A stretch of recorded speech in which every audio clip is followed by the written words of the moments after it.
Hello everyone, मैं विश्वजीत सिंह आप सभी का दी इन पे स्वागत करता हूं। दोस्तों, आज की इस वीडियो के अंदर में हम बात करेंगे एमए हिस्ट्री MHI 05 लेसन 2 पूर्व औपनिवेशिक अर्थव्यवस्था का इतिहास। दोस्तों, ये वीडियो बहुत ज़्यादा इंपॉर्टेंट है। इसके अंदर में 3 से 4 जो इंपॉर्टेंट क्वेश्चंस बनते हैं, सबसे पहले उसके बारे में बात करूं मैं आपसे। तो ये जो पूरा टॉपिक मैंने आपके सामने लिख रखा है कि इस टॉपिक के बारे में इस चैप्टर के अंदर में हम स्टडी करेंगे। तो जो पहला क्वेश्चन बन जाता है औपनिवेशिक धारणा के ऊपर ही बनता है कि पूरे मध्यकाल के जो उस समय औपनिवेशिक जो व्यवस्था थी, अर्थव्यवस्था थी भारत की, उसको समझाओ। पहला क्वेश्चन ये बन जाता है। दूसरा क्वेश्चन इसकी मुख्य विचारधाराओं में से बनती है कि मुख्य विचारधारा क्या थी। तीसरा क्वेश्चन इसकी विचारधाराओं से लेकर 2 क्वेश्चन बनते हैं इनकी विचारधाराओं में से। पहला क्वेश्चन हो जाता है मार्क्सवादी आलोचना और मार्क्सवादी लेखन का इतिहास लेखन की जो प्रकृति रही उसको लेकर, और एक संशोधनवादी जो तरीका था जिसके संशोधनवादी क्या है और उसने किस प्रकार से पूर्व औपनिवेशिक अर्थव्यवस्था काल को दर्शाया है मध्य टाइम पीरियड के। तो वहाँ पे ये 4 क्वेश्चन बनते हैं इस पूरे चैप्टर में से। तो हम चैप्टर के बारे में जाने तो इन सारे बिंदुओं के बारे में हम बात करने वाले हैं इस वीडियो में। लेक्चर बेस्ड वीडियो होने वाली है, ठीक है। तो बहुत अमेजिंग होगा और बहुत ज़्यादा इंटरेस्टिंग भी आपके लिए होगा अगर आप सही से पढ़ते हो तो। क्योंकि नॉर्मली हमारा क्या है दोस्तों, माइंड एक बना हुआ है हिस्ट्री के बारे में, स्टीरियोटाइप का, कि हिस्ट्री मीन्स बहुत ज़्यादा बोरिंग। बट जिस तरह से मैं आपको पढ़ाने वाला हूँ आज की इस वीडियो के अंदर में, आई होप सो आपको बहुत ज़्यादा एंजॉय करोगे और मज़ा आएगा, समझोगे चीज़ों को, और जो भी चीज़ें बताऊँगा आपके दिमाग में बैठ जाएगी जिससे आपको दोबारा दिक्कत ना हो। पर दोस्तों, आप सभी बच्चों से रिक्वेस्ट ये रहने वाली है कि अगर अभी तक आपने हमारे चैनल को सब्सक्राइब नहीं किया है, नए हो तो जाओ सबसे पहले सब्सक्राइब कर लो। 2 सेकंड से भी कम टाइम लगता है, मैं आपके लिए वर्क कर रहा हूँ यहाँ पर, तो आप मेरे लिए थोड़ा सा मेहनत कीजिए, सब्सक्राइब कीजिए, जिससे हमें और हमारी वीडियो को, हमारे पूरे टीम को उससे फ़ायदा मिले, ठीक है। थैंक यू फॉर सब्सक्राइब यार, जल्दी जल्दी जाओ सब्सक्राइब करो और आगे हम बात करते हैं। देखो, सबसे पहले यहाँ पे हम 2 पॉइंट्स के बारे में बात करते हैं। जैसे मैंने स्टार्टिंग में ही कहा कि लेक्चर बेस्ड वीडियो होने वाली है, तो ज़्यादा मैंने इसमें पॉइंट्स लिखे नहीं है, सिर्फ आपको समझाने के पर्पज से एग्जाम्पल और बाकी चीज़ों से समझाऊंगा। औपनिवेशिक धारणा होती क्या है, उपनिवेशवाद होता क्या है, सबसे पहले तो ये समझो। मैंने पिछली वीडियो जो इसका लेसन फर्स्ट करवाया था तो उसमें भी इसको मैंने बहुत अच्छे से समझाया था आपको।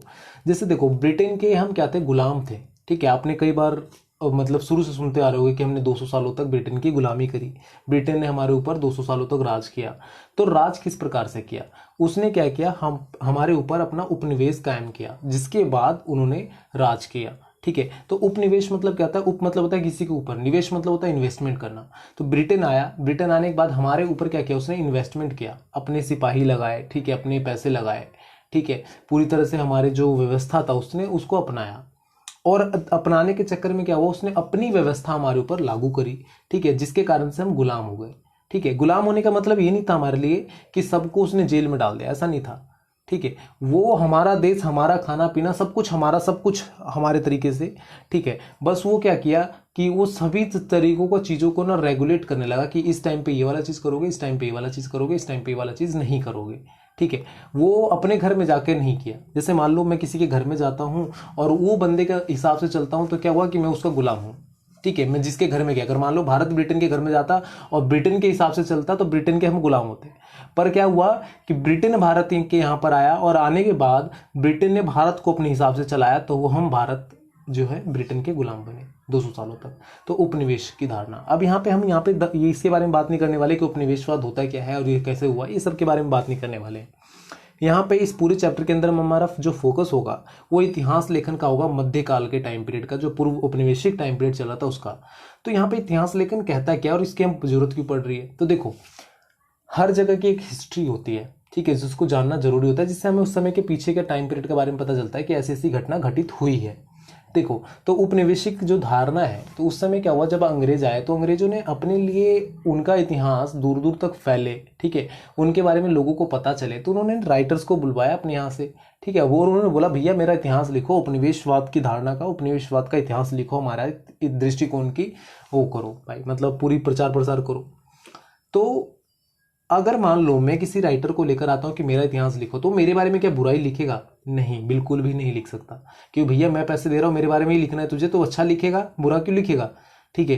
ये नॉर्मल सी बात है। कभी भी बीजेपी मोदी को क्रिटिसाइज करेगा? बिल्कुल भी नहीं। कभी भी कांग्रेस राहुल को क्रिटिसाइज करेगा? नहीं, बिल्कुल भी नहीं। तो ये धारणा होती है सिंपल सी, ठीक है, समझ में आ रहा है आपको। तो ये चीज़ें, तो उपनिवेशवाद क्या क्या हुआ, जब वो जो व्यक्ति आए, ठीक है, जिनको जो इतिहास लेखन के लिए बुलाया गया, तो उन्होंने क्या किया कि जो उपनिवेशवाद का टाइम पीरियड पूरा चल रहा था उसको बहुत ज़्यादा बढ़ा चढ़ा कर दिखाया कि अंग्रेजों ने ही सब कुछ किया, एक तरह से भारत के अंदर में क्रांति आ गई थी। बट रियलिटी ऐसा कुछ नहीं है। रियलिटी के हिसाब से जब आप उपनिवेशवाद का दृष्टिकोण की आलोचना पढ़ोगे तो आपको समझ में आएगा कि भारत के अंदर में जो औद्योगिक क्रांति अभी तक पूरी तरह से आ नहीं पाई, 1991 में जाकर एक कहीं कहते हैं कि एक थोड़ा सा लगा कि उपनिवेशिक क्रांति आई है, ठीक है, औद्योगिक क्रांति आई है जब डॉक्टर मनमोहन सिंह ने एलपीजी जो नीति थी उसको लागू किया, ठीक है। पर भारत के अंदर में जो उपनिवेशिक मतलब औद्योगिक क्रांति का जो सफर था वो मान लो आपको 16वीं-17वीं शताब्दी में ही मिल जाता, 18वीं शताब्दी में 1857 के करीब में ही मिल जाता, क्योंकि जिस तरह से हमारी जो अर्थव्यवस्था रन कर रही थी, जिस तरह से अर्थव्यवस्था हमारी संचालित हो रही थी उसके कारण से।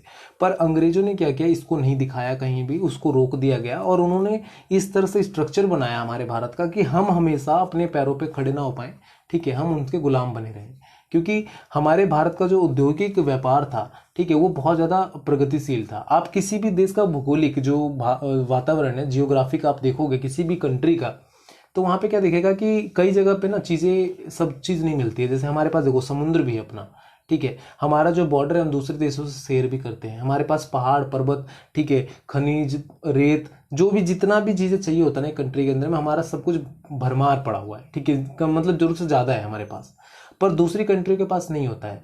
तो सब जब ब्रिटेन आके हमारे ऊपर कब्जा किया ना, तो उनको इस बात का पता था कि भैया अगर इसको मौका मिला ना तो ये बहुत आगे जाएगा, तो उन्होंने हमेशा हमें क्रिटिसाइज किया और उसको हमें दबाने की कोशिश करी, हमारा चीज़ें कभी सामने नहीं आई। तो जब आप इसको पढ़ोगे, उपनिवेशिक धारणा की जो चीज़ें हैं उसको पढ़ोगे, तो आपको लगेगा कि क्या काम किया ब्रिटेन ने। फिर वहीं पर जब आप उसकी आलोचना पढ़ोगे तो आपको पता चलेगा कि जो हमारा औद्योगिक क्रांति थी वो कब कब आने वाली थी और जो अभी तक आ नहीं पाई, ठीक है। कई जगह पे उन्होंने क्या किया, व्यापार को हमारा रोक दिया, जैसे हमसे ही माल खरीद कर हम पे ही बेचने लगे, ठीक है। तो उल्टा से सारा जो बार्टर सिस्टम पूरा उन्होंने खत्म किया, अपनी मुद्रा चलाने लगे, तो अलग अलग तरह से चीज़ों को ना मोड़ दिया उन्होंने, जो कि हमारे पास पहले से चल रही थी चीज़ें उसको खत्म किया उन्होंने, ठीक है। जो हमारे एजुकेशन सिस्टम थी उसको खत्म किया, अपने एजुकेशन सिस्टम को लादा, जिसके बाद ना मतलब पूरी तरह से जो हमारी अर्थव्यवस्था थी वो तहस नहस हो गई, जो इतिहास लेखन के अंदर में दर्शाया जाता है उस समय का। आप देखो इसकी बात करोगे कि भैया उन्होंने लिख के चले गए, तो जो आलोचना करने वाले थे उन्होंने वो ज़्यादा लिखना चाहिए था उन्हें, या जो भी चीज़ें हैं, तो उस समय उनका राज था, ठीक है। गलत लिखने वालों को बख्शा नहीं जाता था, ठीक है, अलग अलग तरह सजाएं दी जाती थी, तो वो सिर्फ उनके हिसाब से लिखा गया। ये थोड़े वो जो विचारक रहे या जो अलग अलग राइटर है, तो उन्होंने कहीं कहीं पे थोड़ा थोड़ा उनके बारे में आलोचना करी है, ठीक है। आगे बात करें दोस्तों, तो यहाँ पे मुख्य विचारधाराएं जो इसके अंदर में पढ़ोगे, जो आपका क्वेश्चन बनता है कि मुख्य विचारधाराएं क्या क्या हैं, तो इनके ऊपर 4 टोटल पॉइंट आ जाते हैं। राष्ट्रवादी विचारधारा, राष्ट्रवादी लेखन का होता क्या है, तो जो राष्ट्रवाद को बहुत ज़्यादा महत्व देते हैं, राष्ट्रवाद की भावना जिनके अंदर में जागृत होती है। अब देखो जो मतलब औपनिवेशिकवाद वाले थे, तो वो उपनिवेशवाद को बहुत ज़्यादा इंपॉर्टेंस दे रहे थे। मतलब क्या, ब्रिटेन को, जो ईस्ट इंडिया कंपनी थी, ब्रिटेन थी, उसको बहुत ज़्यादा महत्व दे रहे थे कि भैया इन्होंने बहुत अच्छा अच्छा काम किया है भारत के अंदर में, सती प्रथा खत्म करी, बाल भ्रूण हत्या जो ये सब चीज़ें थी उसके खिलाफ आवाज़ उठाया, बाल विवाह के खिलाफ आवाज़ उठाया, तो ये सब के बारे में उन्होंने बहुत ज़्यादा बढ़ा चढ़ा के बताया, ठीक है। भारत के राजाओं को एक किया, यहाँ पे ये ख़त्म किया, वो ख़त्म किया, ऐसा लागू किया, यहाँ पे एक किला बनवाया, ये रूल लागू किया, ठीक है। तो उन्होंने उस जो उपनिवेशिक विचारक थे उन्होंने इसको बढ़ा चढ़ा के दिखाया। जो राष्ट्रवादी विचारक थे उन्होंने राष्ट्र को, देश को इंपॉर्टेंस दी और देश के बारे में बताया कि भैया ये वाला चीज़ ऐसा चल रहा है। वहीं पे मार्क्सवादी विचारक आए और मार्क्सवादी आलोचक आए, तो मार्क्सवादी ने जो कहा उसकी आलोचना मार्क्सवादी आलोचकों द्वारा की गई, ठीक है, कि यहाँ पे कमी है, यहाँ पे आपने गलत बोला है।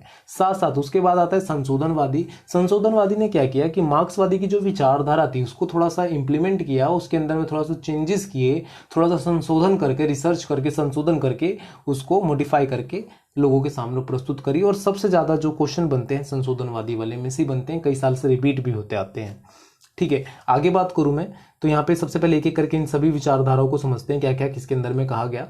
तो राष्ट्रवादी लेखन के अंदर में कहा गया कि 19वीं सदी के कथित रूप से जड़ में परिवर्तन हुआ, ठीक है। जो 19वीं शताब्दी का था उसमें जड़ में परिवर्तन हुआ। पूर्व के संबंध में प्रचलित उपनिवेशिक साम्राज्यवाद की अवधारणा की आलोचना, परिणाम स्वरूप राष्ट्रवादी धारणा की शुरुआत हुई।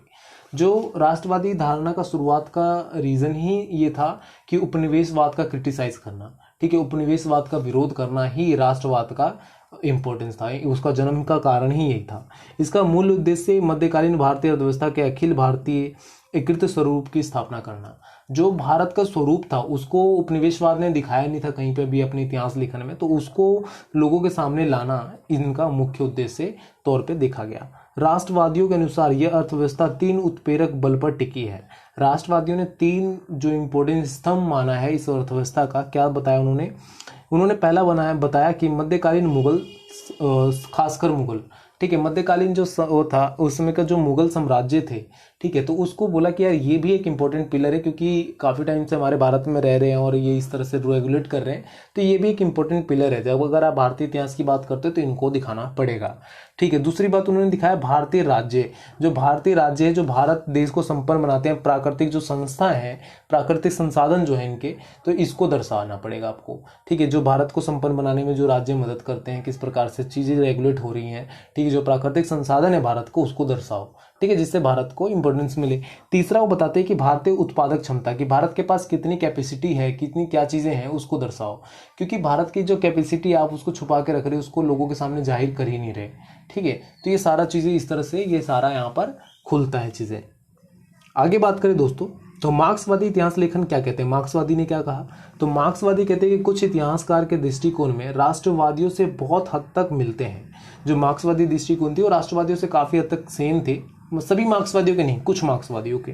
इनके अनुसार 16वीं-17वीं शताब्दियों में उत्पादन क्षेत्र का वह स्तर प्राप्त कर चुका था, ठीक है। जब 16वीं-17वीं शताब्दी चल रही थी भारत के अंदर में, उस समय हम ईस्ट इंडिया कंपनी के गुलाम थे उस समय भी, तो जो उत्पादन, जो हमारा प्रोडक्शन था भारत का, वो बहुत ही ज़्यादा था, ठीक है। उस समय जल्दी भारत का औद्योगिक क्रांति की दहलीज पर ला खड़ा कर देता, पर बेशर्त औद्योगिकरण के दौर में गुजरते ब्रिटेन ने भारतीय उत्पादन क्षेत्र को नष्ट कर दिया। जो भी मैं बता रहा था आपको कि हमारा औद्योगिकरण कब का शुरू हो जाता, 16वीं-17वीं शताब्दी के अंदर में ही, पर ब्रिटेन ने क्या किया, उसको नष्ट कर दिया।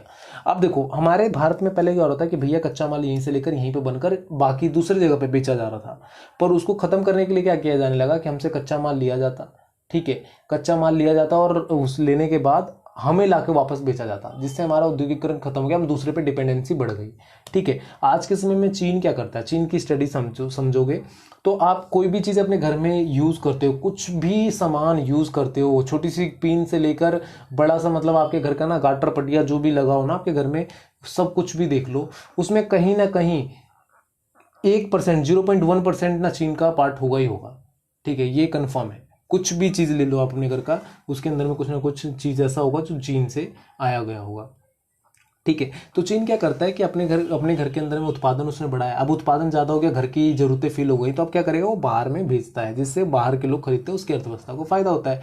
पर अब हमारे साथ में क्या है, भारत के साथ में हम दूसरे पे डिपेंड हो गए कि यार हम चीन से तो खरीद ही रहे हैं, हम अमेरिका से तो खरीद ही रहे हैं, हम इसराइल से तो खरीद ही रहे हैं, तो हम क्यों बनाएं, ठीक है, सिंपल सी बात ये हो गई। ये इसके कारण से हमारी जो उत्पादन क्षमता थी वो नष्ट कर दी गई थी, क्योंकि स्टार्टिंग में ही इसके कारण से हम कभी भी औद्योगिक क्रांति प्राप्त कर ही नहीं पाए, ठीक है, समझ में आता है। अब कहीं जाकर हम कह सकते हैं कि हम इतने काबिल हुए हैं कि हम दूसरे देशों को बेच सकते हैं कुछ चीज़ें, ठीक है। नहीं तो नॉर्मली हम वही बेचते थे जो हमारे पास एक्स्ट्रा पैदा हो गया या गलती से आ गया हमारे पास, वही बेचते थे, बाकी हमारे पास औकात नहीं थी कि हम कुछ बेच सकें। पर अगर आप 16वीं-17वीं शताब्दी की बात करो तो उस समय जो रेशम का उत्पादन होता था, इतनी ज़्यादा थी, रेशम के जो उत्पादन होते थे, लोह इस्पात उत्पादन होता था, खनिज उत्पादन होता था, इतना ज़्यादा कि हम दूसरे देशों को हम बेचते थे, दूसरे देशों के पास इस तरह के संसाधन थे ही नहीं। पर अब उस समय जब नष्ट कर दिया गया, हमारे से कच्चा माल लेकर हम ही को बेचा जाने लगा, हमारा खेत है, हमारे खेत पे ही कब्जा करके भैया अब तुम्हारा अनाज खरीदना पड़ेगा हमसे, ऐसा वो बोलने लगे, तो हमारा तो खत्म हो गया ना सब कुछ, तो वहाँ पे ये सारा नष्ट कर दिया गया था ब्रिटेन के द्वारा, ठीक है। आगे बात करें, जो मार्क्सवादियों ने आलोचना करी मार्क्सवादी विचारधारा की, वो क्या था कि दूसरे शब्दों में भारत में जितना अधिक परिवर्तन हुआ उतना ही अधिक अपरिवर्तनशील बना रहा, ठीक है। जैसे देखो उपनिवेशवाद ने क्या दिखाया कि भारत के अंदर में परिवर्तन की लहर चल रही थी, ठीक है, चारों तरफ विकास हुआ, उपनिवेशवाद ने ये दिखाया, राष्ट्रवाद ने दिखाया कि भैया ऐसा कुछ नहीं है, इन्होंने सारा झूठ बोला है, ठीक है। फिर मार्क्सवाद आते हैं, मार्क्सवाद भी कहते हैं भैया कहीं कहीं पे तो परिवर्तन हुआ है, ये चीज़ें बढ़ी हैं, ये चीज़ें घटी हैं। तो जो मार्क्सवाद के आलोचक थे उनका ये मानना था कि भैया जितना अधिक परिवर्तन हुआ है ना उतना ही अपरिवर्तनशील बना रहा है, मतलब बदला ही नहीं है भारत, आपने चेंज कर दिया सब कुछ, पर फिर भी एंड द रिजल्ट क्या है कि कुछ भी चेंज हुआ ही नहीं है, ठीक है। आपने पूरी बुक पढ़ ली, ठीक है, एमए हिस्ट्री की, बाद में आपको रिजल्ट आता है समझ में कि भैया ये तो मैंने कुछ भी समझ में नहीं आया, ठीक है। तो इस कारण से मेरी वीडियो देखो, हमारे चैनल को सब्सक्राइब करो, जिससे आपको समझ में आए और आप सही से अपना कंप्लीट कर पाओ एमए हिस्ट्री, ठीक है। यहाँ पे एक CEHI हैगा, ठीक है, कैलिफोर्निया यूनिवर्सिटी ऑफ स्टडी करके जो हैगा आपका यहाँ पर, ठीक है, इसकी बार बार यहाँ पे बात होगी आपकी, हर जगह पे यहाँ पे बात होगा। CEHI कैलिफोर्निया में कर रहा था, sorry, Cambridge economic history of India, ठीक है, इसके आधार पे ही सारी बातें कही जाएंगी। यहाँ पे जो पूरी आप बुक के अंदर स्टडी करने वाले हो वो Cambridge economic history of India, इसके बेस पे ही कही जाएंगी। ठीक है, इसकी जो बुक थी, ये जो Cambridge economics history of India थी, इसके बेस पे ही ये सारे तथ्य बताए जा रहे हैं। ठीक है, पहली चीज इसका ध्यान रखना। कुल मिलाकर आप एक ऐसे देश में अमिट छाप छोड़ जाती है जो मूलतः छीन होती कृषि अर्थव्यवस्था, जिसमें अन्य तमाम गतिविधियां हाशिए पर रहने के माने मतलब ये सिंपल सी मैं बात ये कहूँ तो इसमें सिर्फ जो ब्रिटेन थी उस समय ने क्या किया कि जो भी बाकी चीज़ें थी, ठीक है, देश के अंदर में कृषि अर्थव्यवस्था हो और अन्य तमाम चीज़ें गतिविधियां जो भी थी वो हाशिए पे रही। ठीक है, और सभी एक तरह से ख़त्म होती चली गई। ठीक है, कृषि अर्थव्यवस्था को भी इस तरह से ख़त्म कर दिया गया, नील की खेती करने पर मजबूर किया गया लोगों के द्वारा। ठीक है, आपने 12th में इंडिगो चैप्टर पढ़ा होगा, गांधी जी की नील विद्रोह वाला। ठीक है, जिसमें चंपारण आंदोलन जो शामिल होता है। तो नील की खेती करने के लिए विद्रोह मजबूर किया गया, जो भारत के लोग थे जिनका खेत था उनके ऊपर ही कब्जा कर लिया गया, उनको उसके लिए लगान भरना पड़ा। तो एक तरह से ना धीरे धीरे करके उन्होंने क्या किया, हमारी चीज़ के लिए हमें ही टॉर्चर किया जाने लगा, जिसके कारण से हमारी अर्थव्यवस्था खत्म होती चली गई और अभी तक हम उसको स्टेबलाइज नहीं कर पाए, मतलब सही से स्टैंड नहीं कर पाए हम उसको। ठीक है, आगे बात करें दोस्तों तो यहाँ पे संशोधनवादी विचारधारा आ जाती है। संशोधनवादी विचारधारा सबसे इंपॉर्टेंट विचारधारा है। इसके अंदर में सिंपली क्या कहता है कि भैया उन विचारों को और सिद्धांतों को कहते हैं जो मार्क्सवादी मूलभूत अवधारणाओं को पर्याप्त संशोधन करके प्रस्तुत किया गया।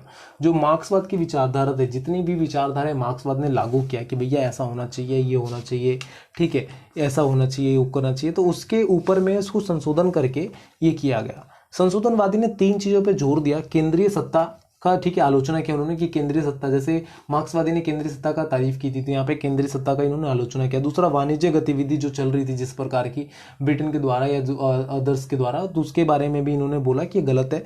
ठीक है, और व्यापारिक पूंजी, जो व्यापारी जिस तरह से पूंजी लगाते थे उसके बारे में इन्होंने गलत बोला। यहाँ पे एक संशोधनवादी के हिसाब से आप ये देखोगे तो जो हमें दिखाया गया था, भारत की जो नजरिया प्रस्तुत किया गया था विश्व के सामने में, उन्होंने ये प्रस्तुत किया कि भारत क्या सपेरों का देश है।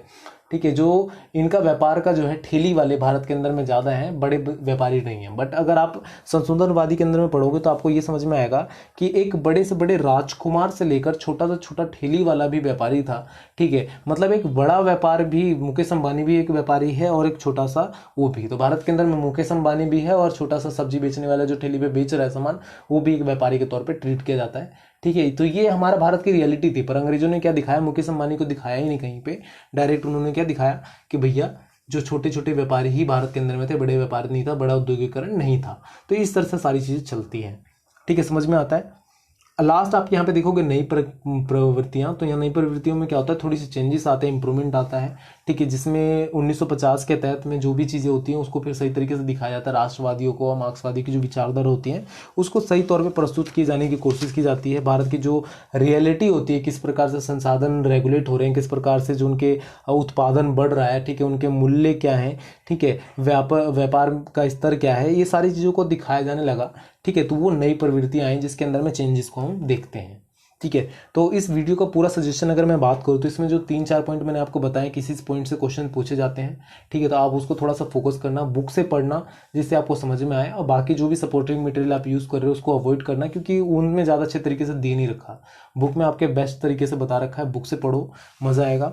ठीक है, और छोटा सा लेसन है, ज़्यादा इंपॉर्टेंट, वो ज़्यादा बड़ा लेसन है नहीं और इंपॉर्टेंट लेसन है पर। ठीक है, इसका एक और चैप्टर बच जाएगा, इतिहास लेखन वाले का लास्ट यूनिट बच जाएगा, जिसके अंदर में हम इतिहास लेखन के ही बारे में बात करेंगे। ठीक है, इतिहास लेखन के जो मुद्दे थे, किस तरह के विषय उठाए जाते थे इतिहास लेखन के लिए, अर्थव्यवस्था के इतिहास लेखन के लिए, उसके बारे में बात करेंगे। वो वाला जो चैप्टर भी है दोस्तों बहुत ज़्यादा इंपॉर्टेंट है, क्योंकि जब आप इन चैप्टर को पढ़ोगे तो आपको ये पता चलेगा कि हमारी काबिलियत क्या थी और हमें क्या बताया गया। आप शुरू से देखो, सुना होगा आपने कि भारत सोने की चिड़िया थी, ये रियलिटी है दोस्तों। क्योंकि आप जिस तरह के भारत में रहते हो वहाँ पे हर तरह से चीज़ें संपन्न था, पूरी तरह से संपन्न भारत था। ठीक है, उसको लूट लिया गया, उसको इस तरह से दर्शाया गया लोगों को कि वो खत्म हो चुका है। अगर आप किसी व्यक्ति को रोज पागल पागल बोलोगे ना, आप उससे रोज बताओगे कि तू पागल है, तू पागल है, तो एक दिन ऐसा आएगा वो एक्सेप्ट कर लेगा कि हाँ वो पागल है। ठीक है, तो भारत के साथ भी कुछ ऐसा ही हुआ है दोस्तों। उन्होंने मतलब क्या किया गया है कि जो उनकी रियलिटी थी उसको दर्शाया नहीं गया, उसको बताया नहीं गया कि तुम्हारी क्या काबिलियत है।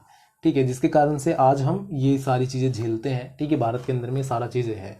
ठीक है। तो ये सारा कुछ आपको पढ़ने में आएगा और मज़ा आने वाला है बहुत ज़्यादा। तो स्टार्ट करते हैं दोस्तों, आगे के लिए अपना तैयारी कीजिए। और आप सभी से रिक्वेस्ट यही है दोस्तों कि हमारे चैनल को सब्सक्राइब जरूर कर लीजिए, और जो भी आपका डाउट हो, किसी भी तरह का कुछ भी कन्फ्यूज़न हो, तो हमारे जो सोशल मीडिया प्लेटफॉर्म है दी इन अप करके, किसी भी सोशल मीडिया प्लेटफॉर्म पे जाइए, दी इन अप सर्च कीजिए, वहाँ पे हम मिलेंगे, हमसे वहाँ पे पूछ सकते हो। ठीक है। मोस्ट इंपॉर्टेंट, हमारे चैनल को सब्सक्राइब, लाइक, शेयर, सब्सक्राइब जरूर करें। अपना कोई भी फ्रेंड हो, जो भी दोस्त हो जो एमए हिस्ट्री कर रहा है या कोई भी दिल्ली यूनिवर्सिटी से कोई भी सब्जेक्ट पढ़ रहा है, तो उसको हमारे चैनल का लिंक शेयर कर सकते हैं, जिससे वो हमारे चैनल को ज्वाइन कर सकता है। Friends, thank you for watching me, thank you for listening me, bye bye, take care, all the best.